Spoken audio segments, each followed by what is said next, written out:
Assalamualaikum warahmatullahi wabarakatuh. Waalaikumsalam warahmatullahi wabarakatuh. Selamat siang rekan-rekan semua. Terima kasih atas kehadirannya pada siang hari ini dalam rangka untuk kita junjungan kepada Nabi besar Muhammad Sallallahu Alaihi Wasallam. Sebelum memulai kegiatan diseminasi dan refleksi pada hari ini, marilah kita berdoa terlebih dahulu agar kegiatan pada siang hari ini berjalan dengan lancar. Kepada Bapak Sugiono diharapkan maju ke depan untuk memimpin doa terlebih dahulu.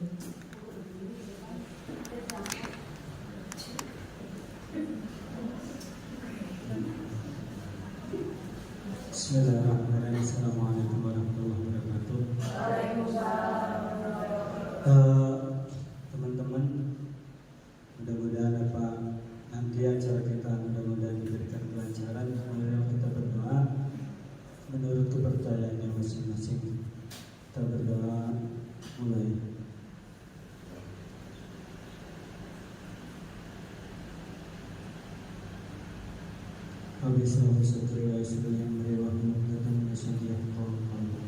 Assalamualaikum warahmatullahi wabarakatuh. Terima kasih Bapak Sugiono. Selanjutnya adalah pembukaan dari Kepala Sekolah SDN Citra Indah Sukamaju oleh Bapak Nalu Soekarno. Kepada Bapak Nalu Soekarno dipersilakan.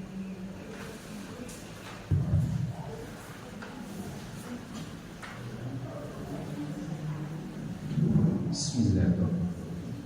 Assalamualaikum warahmatullahi taala wabarakatuh. Waalaikumsalam warahmatullahi wabarakatuh. Alhamdulillahirabbil alamin wa bihi nasta'inu ala umuri dunya wa din wa ala alihi wa sahbihi ajma'in. Qala rabbi shrah wa yassir li amri wahlul 'uqdatam min lisani yafqahu qawli. Bapak dan Ibu yang saya cintai dan saya banggakan, pertama-tama marilah kita memanjatkan puji dan syukur kepada Allah Subhanahu wa taala atas rahmat dan hidayahnya yang alhamdulillah pada kesempatan ini kita masih diberi nikmat, kesempatan dan kesehatan untuk bersilaturahmi dalam rangka kegiatan aksi nyata CGP penerapan budaya positif di sekolah. Nah, mudah-mudahan kegiatan ini dengan izin Allah SWT bisa berjalan dengan baik, lancar dan sesuai dengan tujuan Bapak dan Ibu khususnya itu dari CGP. Salam dan salam semoga disampaikan kepada Nabi kita Nabi Muhammad SAW, para sahabat keluarga, Nabi dari kita semua, semoga mendapatkan syafaat dari beliau agar kita mendapatkan berkah di akhirat nanti. Amin amin ya Allah ya Rabbal alamin. Bapak dan Ibu semua yang saya banggakan dan saya cintai,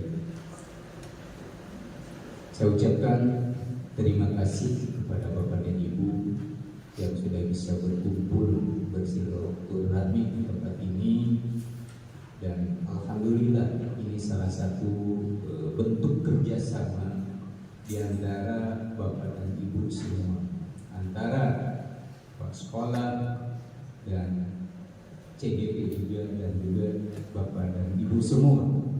Yakin dengan kebersamaan ini semua yang direncanakan ini insya Allah bisa terlaksana dengan baik dan bisa mendapatkan kesuksesan. Amin amin ya Allah ya Rabbal alamin.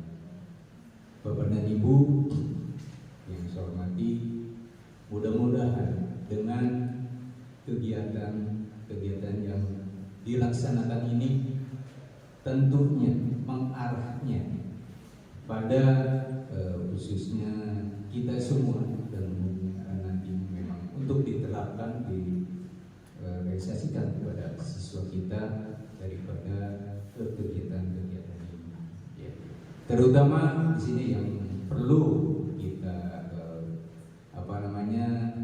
nanti sebagai realisasi dari kegiatan aksi nyata CGP ini, tentunya semuanya juga sebetulnya sudah punya cita-cita dan semuanya sudah punya angan-angan bahwa kita sebagai pendidik itu harus bagaimana supaya anak kita bisa melaksanakan kegiatan-kegiatan yang kita berikan. Tentunya ini semua perlu dengan kita memberikan contoh atau tauladan kepada anak pendidik kita. Bukannya kita hanya menyuruh siswa saja, tetapi kita juga harus memberikan contoh. Contohnya di sini adalah siswa ini diharapkan bersikap sopan kepada gurunya. Itu juga yaitu tuntutan dari ini, ya, dari istilahnya guru penggerak, kalau dikatakan sebagai penggerak, menggerakkan bagaimana supaya anak tersebut bisa melaksanakan, mengaplikasikan kegiatan-kegiatan yang diharapkan.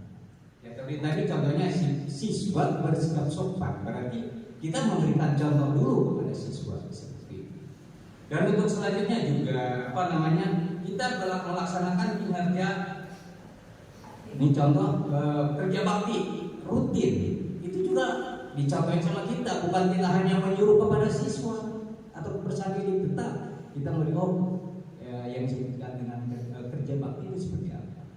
Ya, itu seharusnya memang kita bisa dilaksanakan di Jumat bersih, bisa juga di pada hari-hari tersebut. Kemudian juga ini sebetulnya yang ini sebetulnya semua penting. Tapi yang berikutnya adalah disiplin waktu, ya, tepat waktu. Bukan siswa saja disuruh tepat waktu, tetapi kita sebagai pendidiknya tentu harus memberi contoh. Siswa disuruh datang jam 7, kita setengah 8, itu tidak etis dan tidak memberikan contoh. Itu tuntutan-tuntutan yang perlu kita laksanakan. Ya, ini mohon kepada Bapak dan Ibu, ya bukan kita memerintahkan kepada siswa harus datang jam 7, kita datangnya terlambat, bukan itu. Tetapi sebetulnya sebelum jam 7, 15 menit lagi geteng masuk pelajaran, kita sudah ada.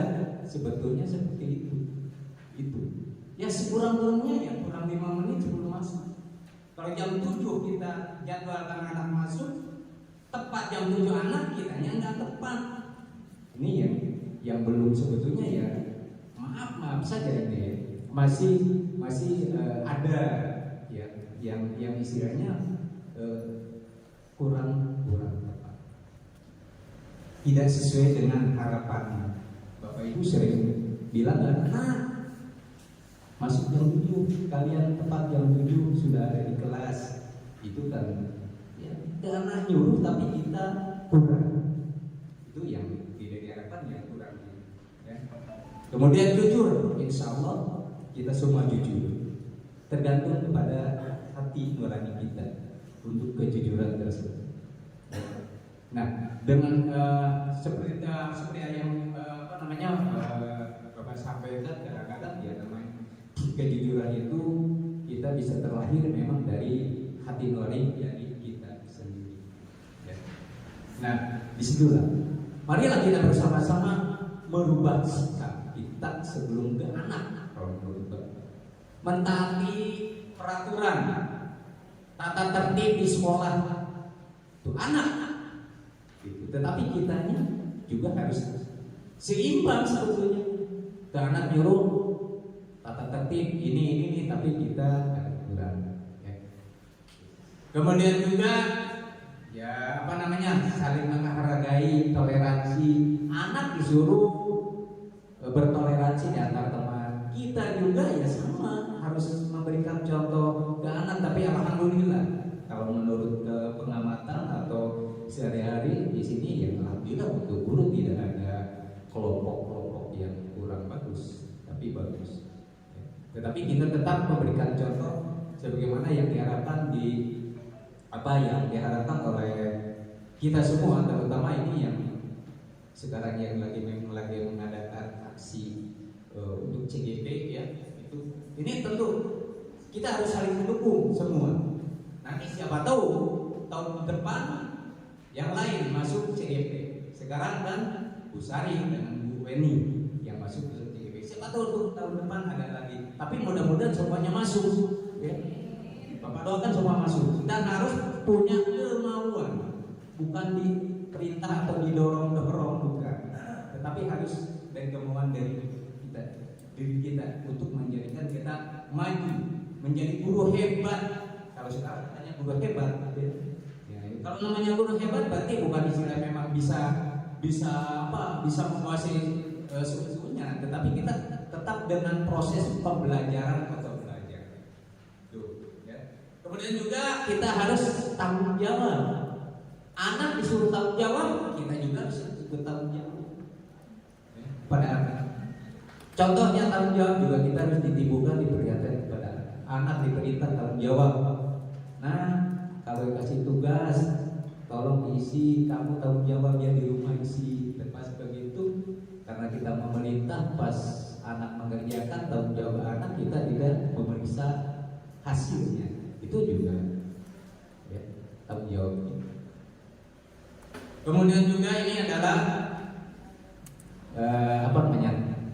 sebetulnya ada, tapi belum semuanya. Kita tuntut anak di sini adalah harus berperilaku baik. Contohnya sekarang adalah bersalaman itu, tapi ada anak-anak bersalaman, ada yang enggak. Bukan bersalaman dengan guru saja, ya.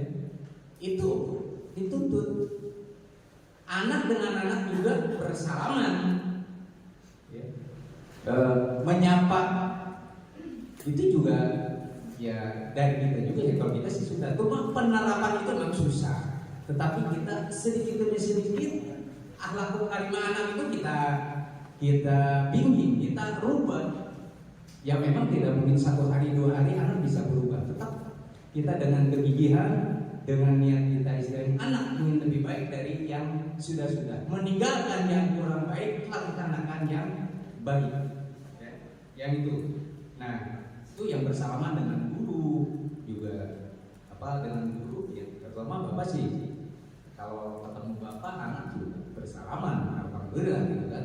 Nggak mungkin kalau semua karena ujung sana. Kalau yang memang dekat dengan kita, dengan guru, dengan anak, dengan kepala juga insya Allah bersalaman gitu kan, begitu. Nah itu juga perlu ditanamkan. Belum 100%, susah belum 100%, tetapi kita berupaya untuk melaksanakan seperti itu. Ya. Ini sebetulnya ya bersalaman itu apalagi dengan mengucapkan salamnya itu sudah doa. Saling berdoa, saling berdoa. Kita mengucapkan, yang lain menjawab, itu doa. Ya. Itu dituntut, ya. Dituntut oleh kita semua. Memang itu tuntutan.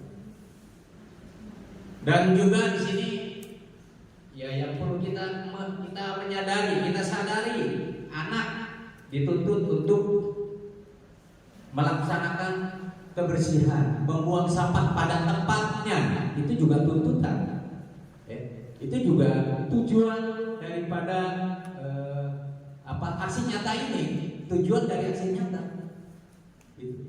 Membuang sampah sembarangan itu anak, kalau ini harus ditegur. Nah, kenapa buang sampah di situ? Nah, ini ada tempatnya. Ya, tentu saja kembali lagi kepada kita. Apakah kita sudah memberikan contoh kepada anak di dalam kelas untuk membuang sampah sembarangan? Membuang sampah ke tempatnya. Ya. Nah, kemudian kita lari ke atas ruangan atas. Bapak bukan sering ya, kadang-kadang kalau bapak ibu sudah pulang kadang-kadang naik ke atas. Sebetulnya bapak kalau pulang sore itu ya bukannya duduk di kantor saja, tetapi keliling lihat-lihat ya, di atas. Oh ya, tangga kotor, sampah mau naik. Nah itu juga suatu istilahnya tuntutan. Ya. Bukan hanya tuntutan dari CGP saja, tetap tadi larinya kita kebersamaan kita agar tuntutan tadi, tujuan tadi dari CGP itu bisa terlaksana, bisa terrealisasi baik oleh kita dan juga nanti bisa diaplikasikan oleh anak kita atau peserta didik kita. Ya, untuk pembuangan sampah di sekolah. Kemudian di sini adalah ya bergotong royong juga kita perlu ditanamkan. Gotong royong itu siswa ya itu sebetulnya banyak ya yang tujuan dari yang perlu kita ini disesuaikan atau boleh dikatakan hampir sama, cuma ya memang untuk CGP meningkatkan mengadakan perubahan agar lebih baik gitu ya. Contohnya seperti itu saja, ada beberapa hal seperti itu. Jadi kesimpulannya tetap kita ini harus saling mendukung, harus kebersamaan kita tanamkan, dan segala sesuatunya kita bisa dimusyawarahkan.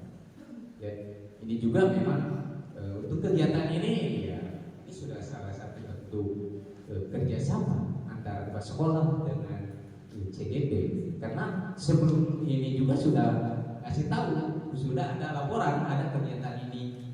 Kemudian setelah itu baru informasi ke ibu agar ibu bisa kerjasama berkumpul di ruangan. Ya, itu jadi perlu kita melaksanakan itu dengan kebersamaan agar semua rencana dan tujuan, apalagi kita hubungan dengan visi-visi di sekolah kita, ini perlu kita dari memang kurang baik marilah kita bersama-sama ya dengan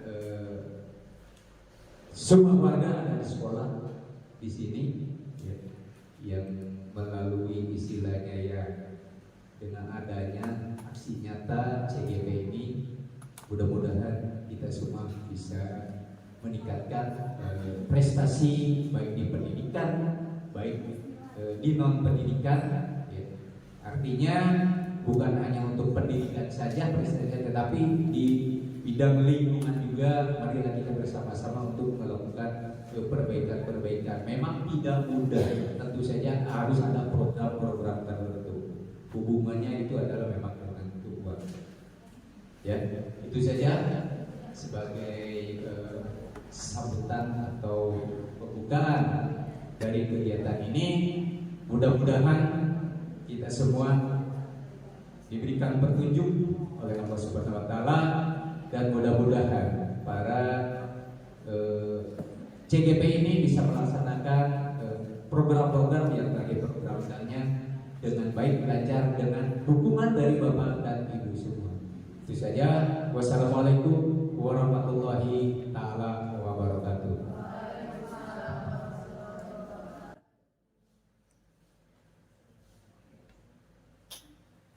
Terima kasih banyak Bapak atas pengantarnya. Semoga kami sebagai calon guru penggerak angkatan 10 dapat memberikan inovasi-inovasi baru yang lebih kreatif, inovatif, dan kolaboratif untuk SDN Citra Indah Sukamaju ini. Terima kasih banyak rekan-rekan semua.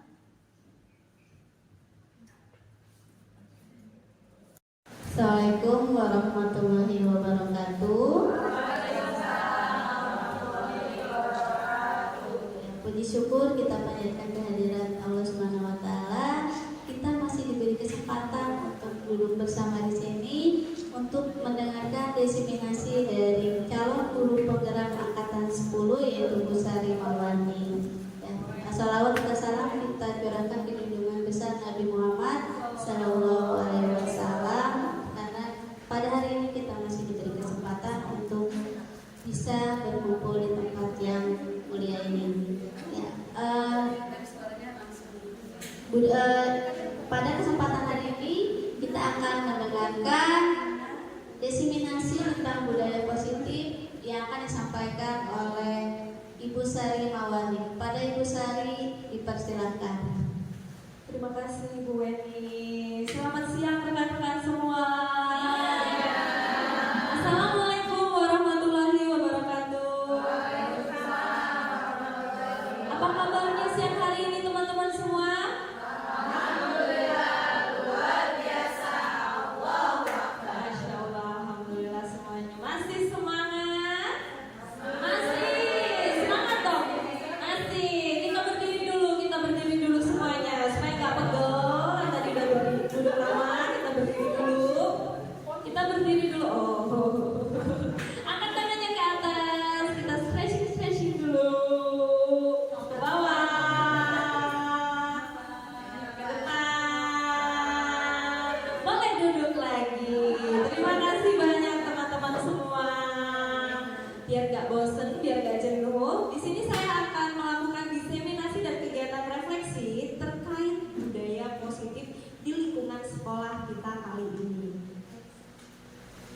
itu budaya positif? Budaya positif itu adalah nilai-nilai, keyakinan, atau kebiasaan di sekolah yang berpihak pada murid agar mereka dapat berkembang menjadi pribadi yang kritis, penuh hormat, dan tanggung jawab. Kembali lagi, ini tadi semua agar menjadi pribadi yang kritis, penuh hormat, dan tanggung jawab, itu kita mengacu lagi kepada profil pelajar Pancasila tadi. Jadi pengembangan budaya positif yang ada di sekolah kita ini tetap tujuannya ada satu, yaitu keberpihakan pada murid sesuai dengan kodrat alam dan kodrat zamannya. Agar apa? Agar mencapai tujuan profil pelajar Pancasila. Budaya positif ada beberapa poin. Yang pertama, disiplin positif dan nilai-nilai kebajikan. Yang kedua, teori motivasi, hukuman, penghargaan, dan restitusi. Lalu ada keyakinan kelas, ada kebutuhan dasar manusia dan dunia berkualitas. Lalu ada restitusi 5, posisi kontrol, dan yang terakhir segitiga restitusi. Oke, di kesempatan kali ini saya akan membahas lebih lanjut mengenai keyakinan kelas dan juga segitiga restitusi. Mengapa disebut keyakinan kelas? Seseorang itu pasti akan lebih tergerak dan bersemangat untuk menjalankan keyakinannya daripada dia hanya sekedar mengikuti serangkaian peraturan yang terkesan sepihak. Jadi keyakinan seseorang itu akan lebih memotivasi seseorang itu dari dalam untuk menjalankan budaya positifnya. Jadi dengan keyakinan itu dia akan memberikan motivasi dari dalam. Makanya disebutnya keyakinan kelas. Keyakinan kelas itu adalah nilai-nilai kebajikan yang telah disepakati bersama secara universal, jadi secara umum, secara keseluruhan, terlepas dari latar belakang suku, bahasa, maupun agamanya. Menurut Gardner, keyakinan kelas yaitu suatu keyakinan yang akan lebih memotivasi seseorang dari dalam atau dari intrinsiknya.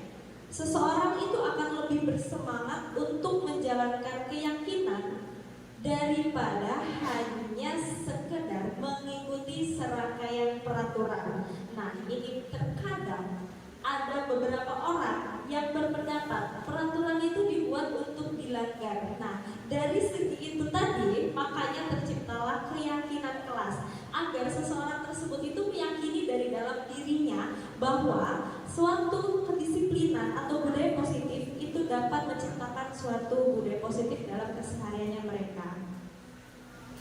Nah, keyakinan kelas itu yang pertama pasti bersifat lebih abstrak daripada peraturan yang lebih rinci dan konkret. Yang kedua, biasanya berupa pernyataan-pernyataan universal. Yang ketiga, senantiasa dibuat dalam bentuk kalimat yang positif. Yang keempat, hendaknya tidak terlalu banyak sehingga itu akan mudah diingat dan dipahami oleh seluruh warga kelas. Yang kelima, semua warga kelas hendaknya ikut andil berkontribusi dalam pembuatan keyakinan kelas tersebut lewat kegiatan curah pendapat. Yang keenam, bersedia meninjau kembali keyakinan kelas dari waktu ke waktu. Nah, mengapa tidak peraturan saja? Mengapa harus keyakinan kelas? Di sini dijelaskan seperti ini contohnya.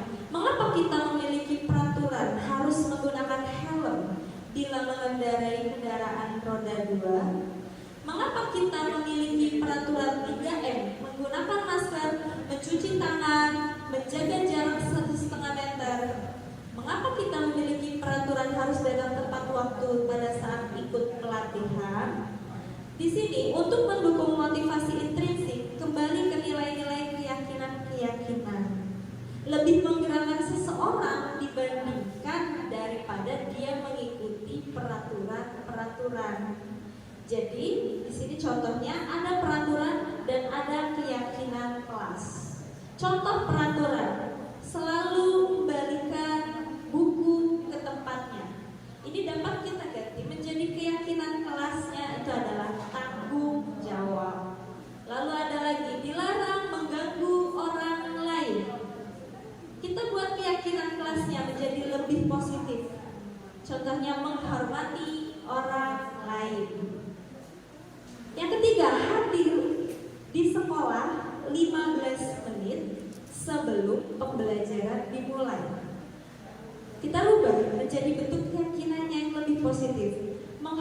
orang lain dan berkomitmen.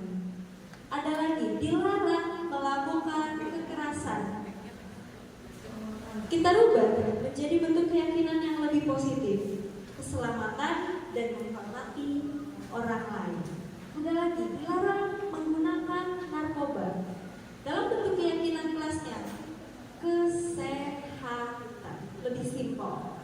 Lalu ada lagi, bergantian atau menunggu giliran. Keyakinan kelasnya menjadi menghormati orang lain, bersabar. Ada lagi menggunakan masker. Keyakinan kelasnya kesehatan dan keselamatan. Yang terakhir, jangan berlari di kelas atau koridor. Keyakinan kelasnya lebih positif, yaitu tentang keselamatan dan keamanan.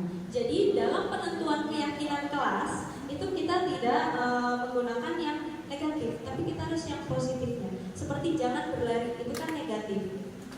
Anak pasti nanti akan langsung berlari. Tapi kalau kita bilangnya keselamatan, mereka akan lebih paham. Oh, kita harus berhati-hati. Next.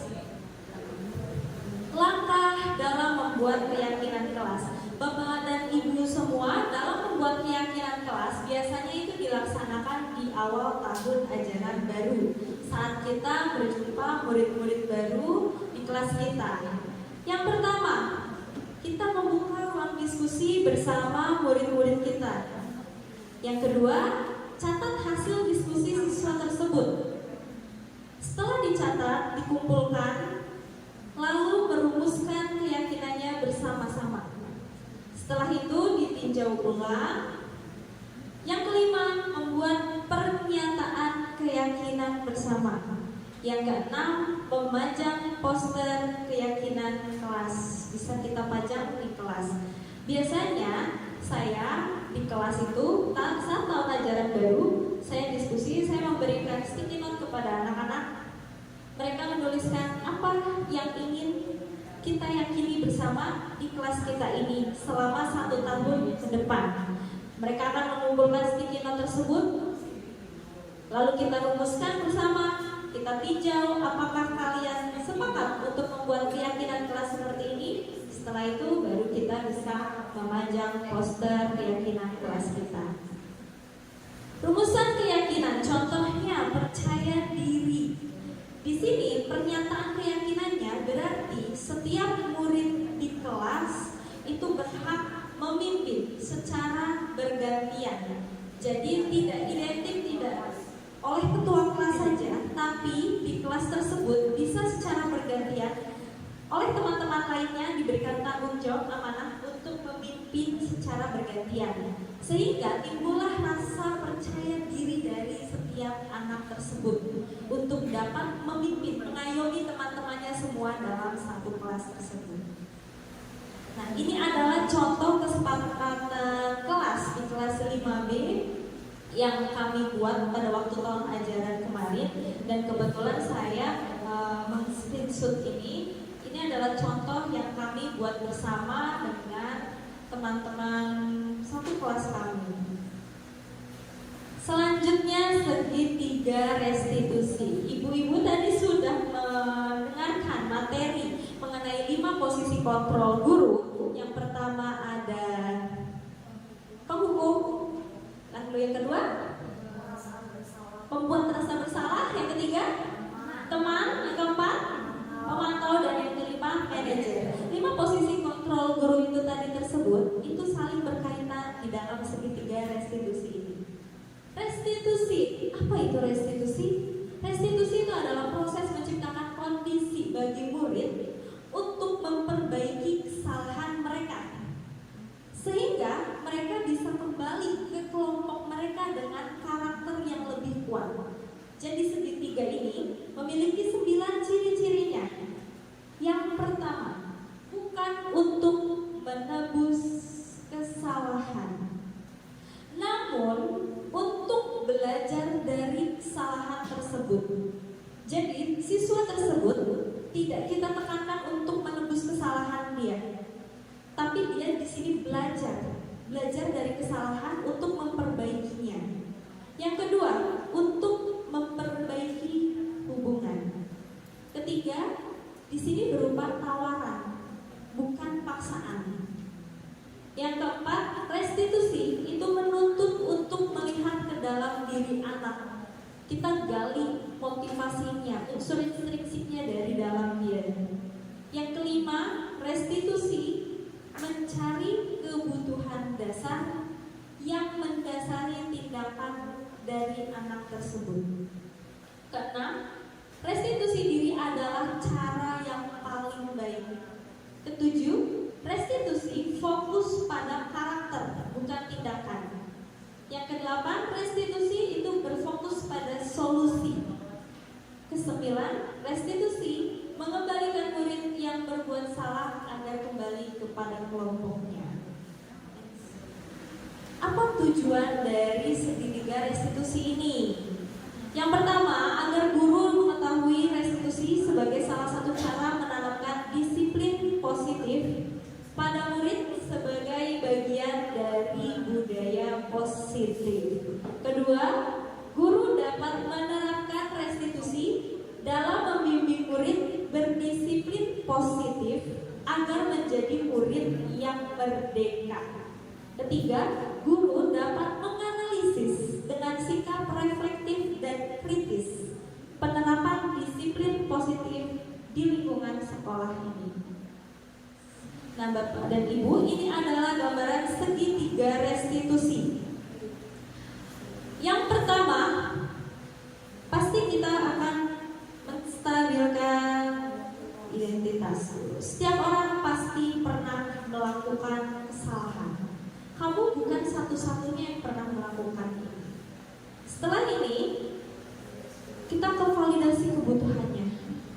Mengapa dia? Alasannya apa? Kenapa melakukan seperti itu? Adakah cara yang lebih efektif untuk mendapatkan apa yang kamu butuhkan? Kamu tentu punya alasan mengapa kamu melakukan itu. Lalu kita tanyakan keyakinannya. Nilai apa yang telah kita sepakati? Kamu ingin jadi orang seperti apa? Posisi kontrol apa ini tadi? Posisi kontrol apa? Manajer. Keren, pintar banget tuh, Masya Allah. Wakil, next. Yang pertama, stabilkan identitasnya. Berdasarkan prinsip pembuat kesalahan, itu adalah bagian dari proses pembelajaran. Jadi, di sini kita tanamkan ke anak, gak apa-apa salah, gak apa-apa, wajar itu. Ini kita belajar bareng-bareng. Ingat, tahapan awalnya itu stabilkan identitas. Contoh kata-katanya, berbuat salah itu wajar. Tidak ada manusia yang sempurna. Ibu pun pernah melakukan itu. Ibu tidak mencari tahu siapa yang salah dan siapa yang benar, tapi mari kita mencari solusi bersama. Yang terakhir bisa dengan kata-kata, kamu berhak merasa begitu. Ini tadi kita stabilkan identitas. Setelah distabilkan identitasnya, kita memvalidasi tindakan dia yang salah.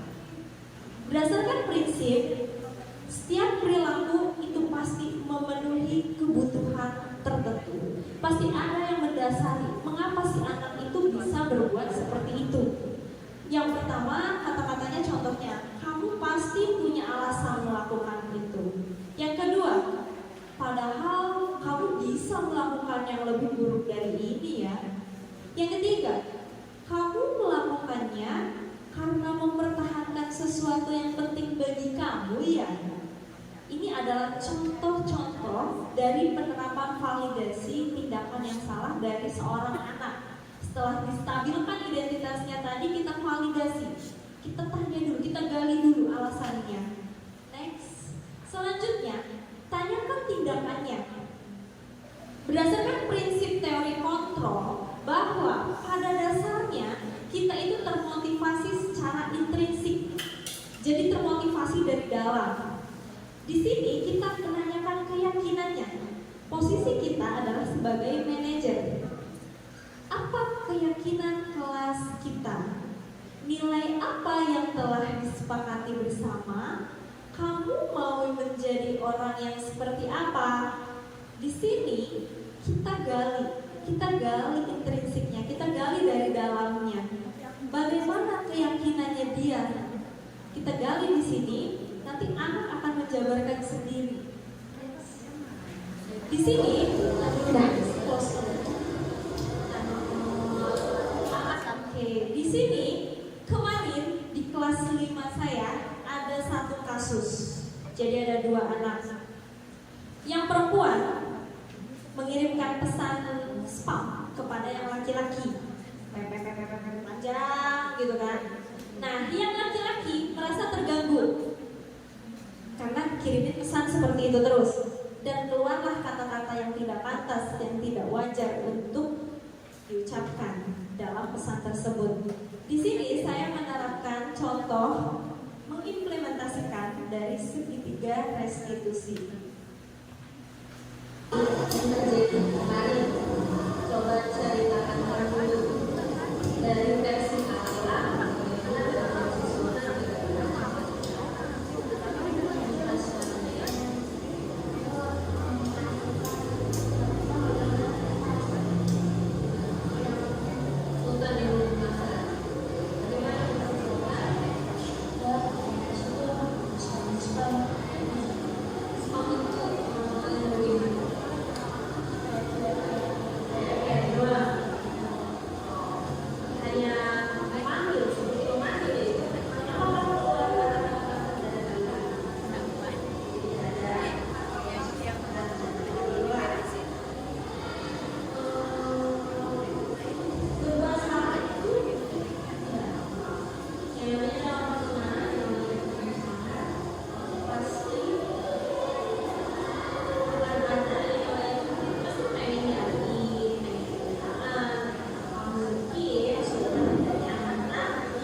materi ini sangat penting karena di sekolah kita ini kita sering menghadapi anak-anak yang beraneka ragam, yang multikultural, yang sikapnya pun sangat bervariasi.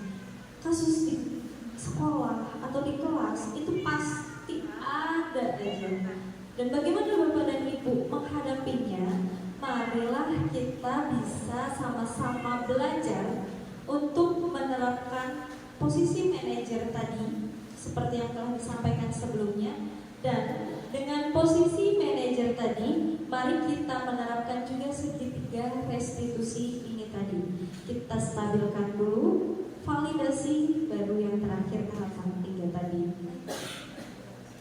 Oke, kita ice breaking dulu, ibu-ibu semua. Jenuh, siang-siang ngantuk, pasti. Boleh berdua bersama temannya.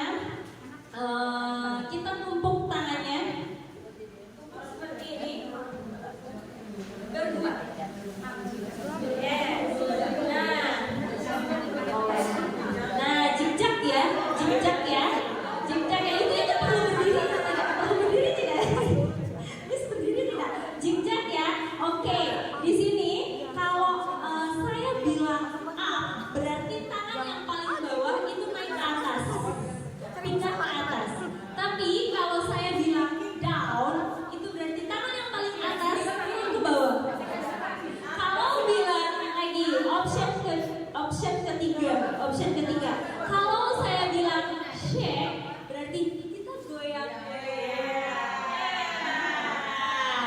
Dan kalau saya bilang push, berarti yang paling atas harus menggunakan tangan yang bawah. Yang bawah harus pindah. Yes, yang keduanya harus menghindar. Jadi kalau pada saat bilang push, yang bawah menghindar. Boleh kita praktekkan bersama? Boleh. Ayo rekan-rekan. Siap, konsentrasi.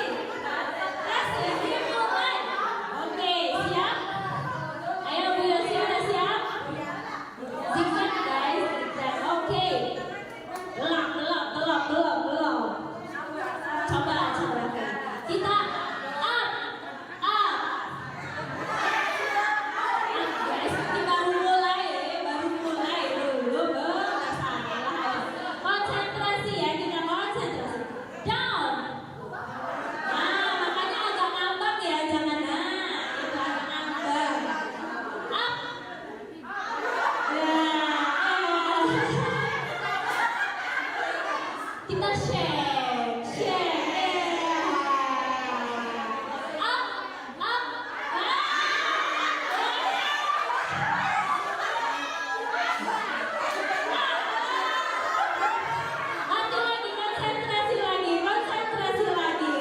Konsentrasi lagi. Kita goyang-goyang lagi. Kita down.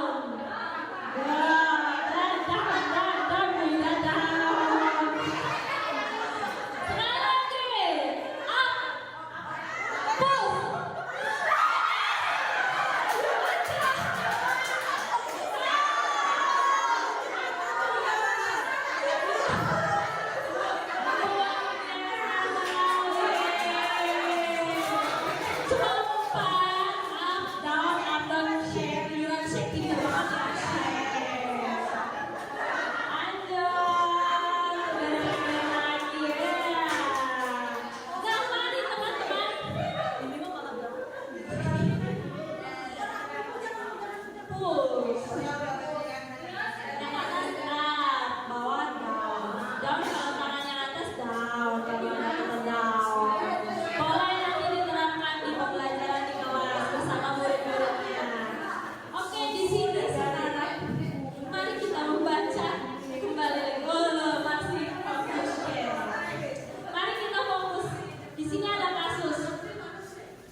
sehingga tidak dapat masuk mengajar.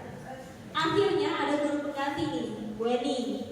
Bu Eni baru 2 tahun jadi guru SMP. Beberapa murid perempuan, Vivi dan Natali, mengetahui hal ini dan mulai cari kesempatan nih mereka ini. Bersikap seenaknya, ketawa aja, gak mengindahkan kehadiran Bu Eni. Bu Eni mencoba menyapa Vivi dan Natali dengan ramah sambil mengingatkan mereka untuk tetap fokus mengerjakan tugas. Ayolah, tugasnya dikerjakan.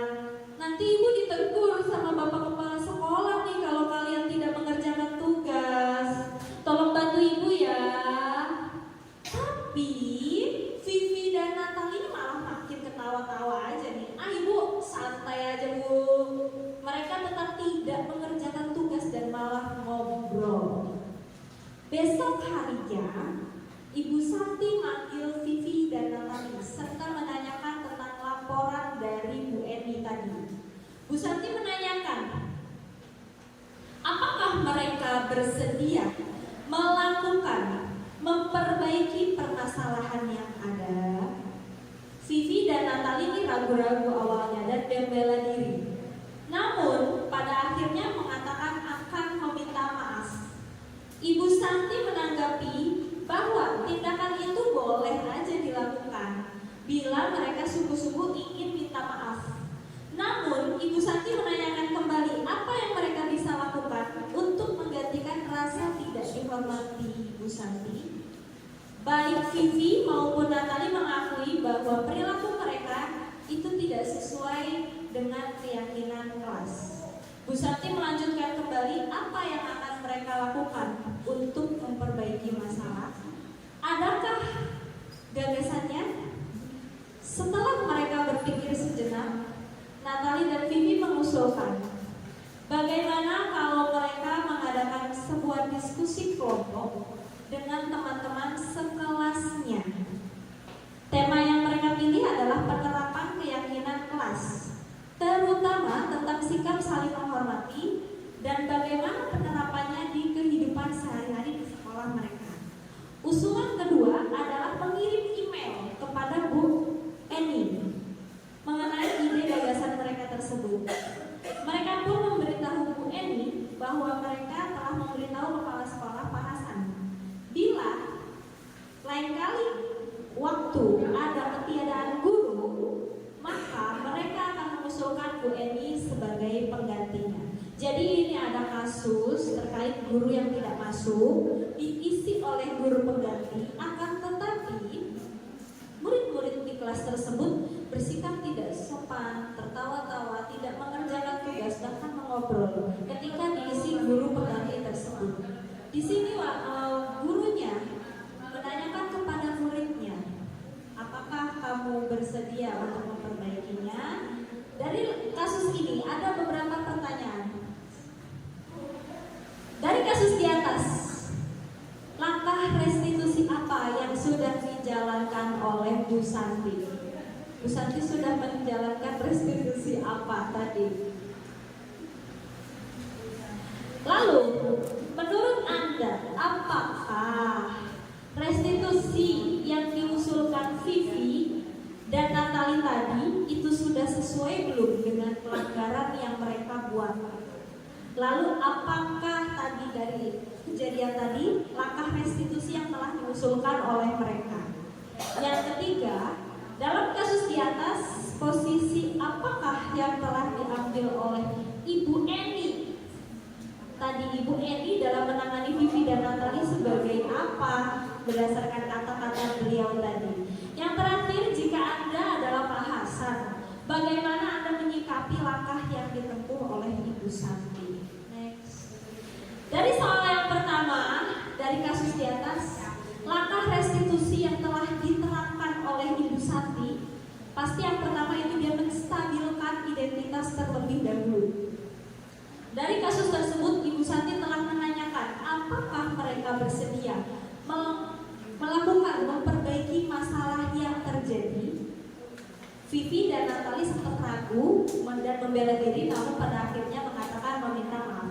Di sini Bu Santi berarti telah menstabilkan identitas. Dia telah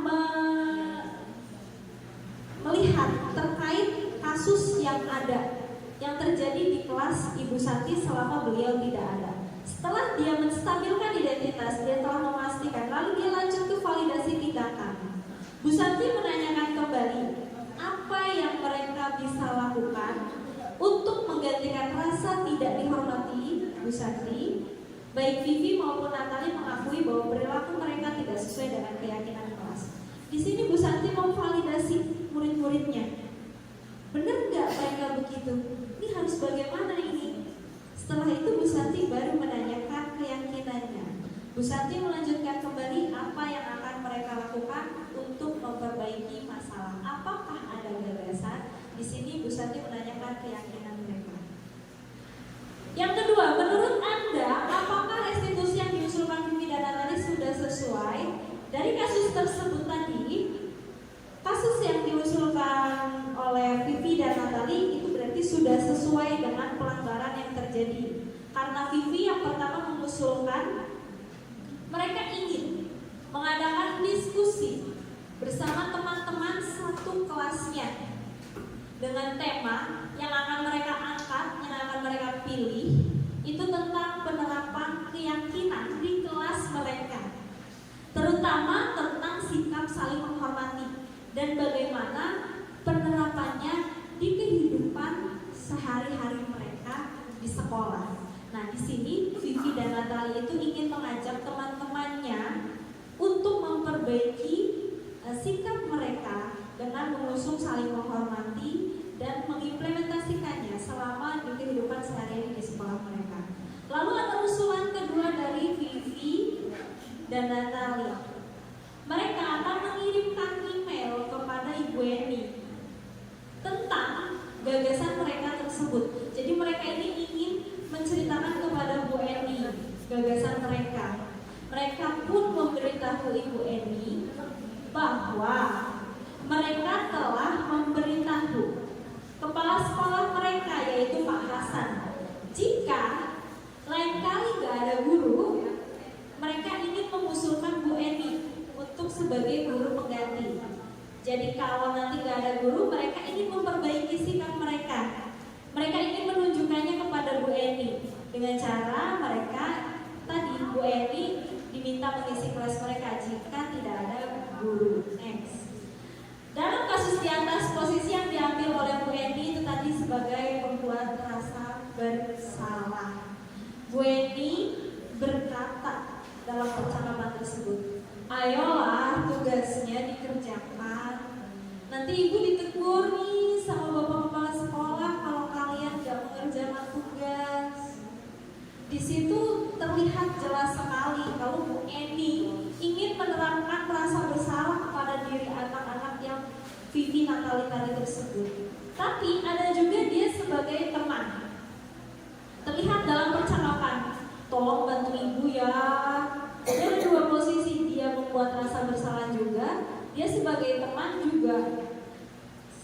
Yang keempat, jika kita adalah Pak Hasan, bagaimana kita menyikapi langkah yang ditempuh Bu Santi?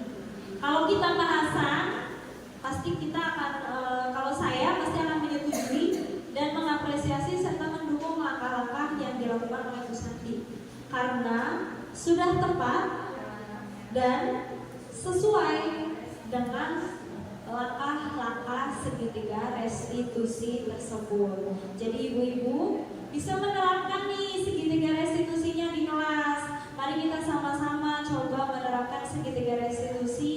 Kita terapkan juga posisi kontrol sebagai manajer. Jadi mari kita sama-sama berubah diri menjadi posisi kontrol yang manajer tersebut dan menerapkan segitiga restitusi. Oke, itu tadi adalah pemaparan materi dari saya, ibu-ibu semua. Semoga dapat bermanfaat untuk kita semua.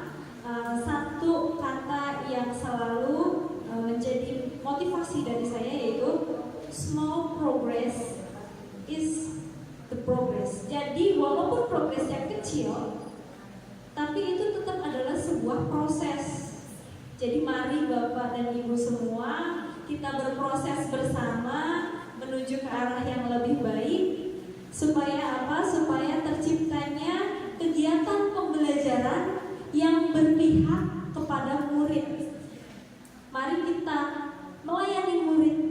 Jadi melayani di sini itu adalah memberikan yang terbaik untuk murid sesuai dengan kodrat alam dan kodrat zamannya. Itu tadi ibu-ibu semua pantun sedikit guys. Ke pasar membeli ikan, bertemu kasih. Sekian dan terima kasih. Wassalamualaikum warahmatullahi wabarakatuh. Waalaikumsalam warahmatullahi wabarakatuh. Ya, luar biasa sekali pemaparan dari Bu Sari tadi ya tentang segitiga restitusi. Ya, semoga kita bisa menerapkan dalam pembelajaran kita dan bisa melaksanakannya tadi ya. Kita tetap berpihak kepada murid ya. Dalam kegiatan apapun tetap kita berpihak kepada murid dan kita mengamalkan ya, profil pelajar Pancasila. Terima kasih Bapak Ibu atas waktunya.